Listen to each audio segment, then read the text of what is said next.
there's certainly a point in your career where you really can, I think, get to a stage where you're no longer thinking of, where your thumb has to go, or where your fingers have to go, or where your hand shape has to be, or what your hand shape has to be.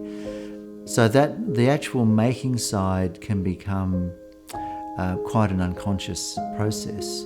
And I think then that, I think with any art form, that at the point that occurs, then you allow a more spontaneous approach to take over. Sometimes you can really plan quite precisely how you want a particular body of work to develop and to work out.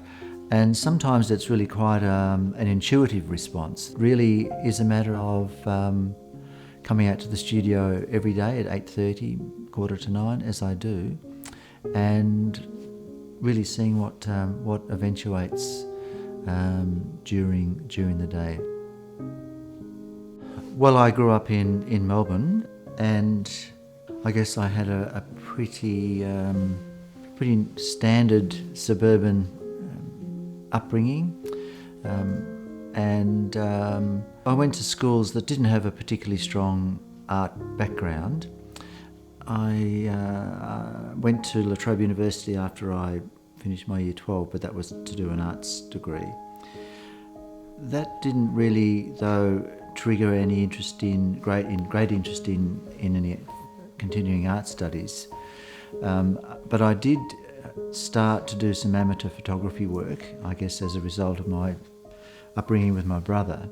And I actually then went and did a course in film and television. And during that time, the head of the art department where I ended up teaching decided to get a potter to come in to do a pottery demonstration to the Year 12 class that I was teaching. So the potter came in and sat on the wheel and threw a pot, and I thought, that's the most extraordinary thing I've ever seen. And in the early 80s, I enrolled at what was then Caulfield Institute of Technology to do the associate diploma course in design, in ceramic design. So that was really the start, I guess, of my career in a way. In the late 80s, I set up my own studio in a little town called Trentham, which is between Woodend and in Daylesford. There was a potter by the name of Victor Greenaway who had a studio at Upper Beaconsfield, and I approached Victor in 1983 to see whether he would be prepared to take me on as an apprentice, as a student. And I was successful in obtaining what was then called a crafts board grant through the Australia Council to work with Victor in his studio. So that lasted until the end of 1984, and that was wonderful.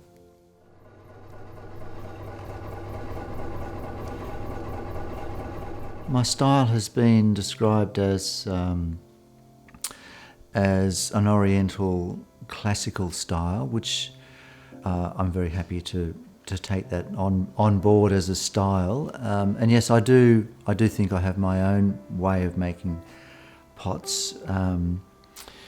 I try to stay true to the way that I've been taught and shown and trained.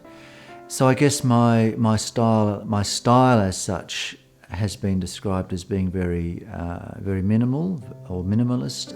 I don't do lavish decoration. In fact, I don't do any decoration on the pots.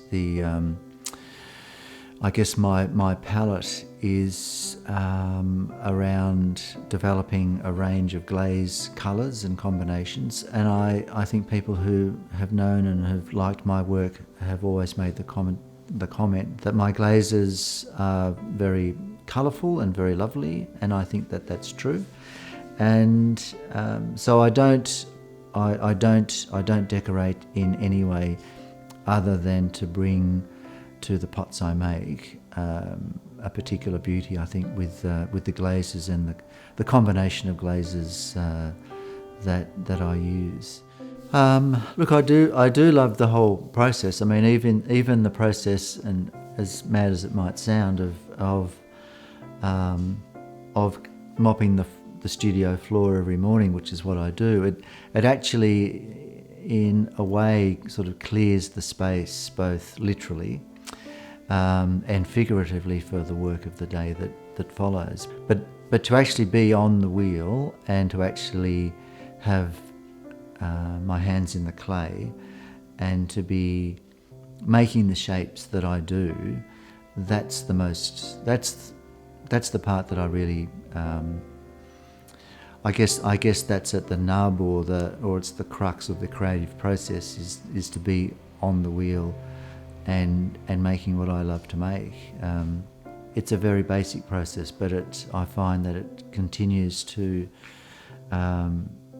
fascinate me, and every firing is special, and every firing gives you something new out of the kiln, and I haven't tired of it as yet, and hopefully I never do.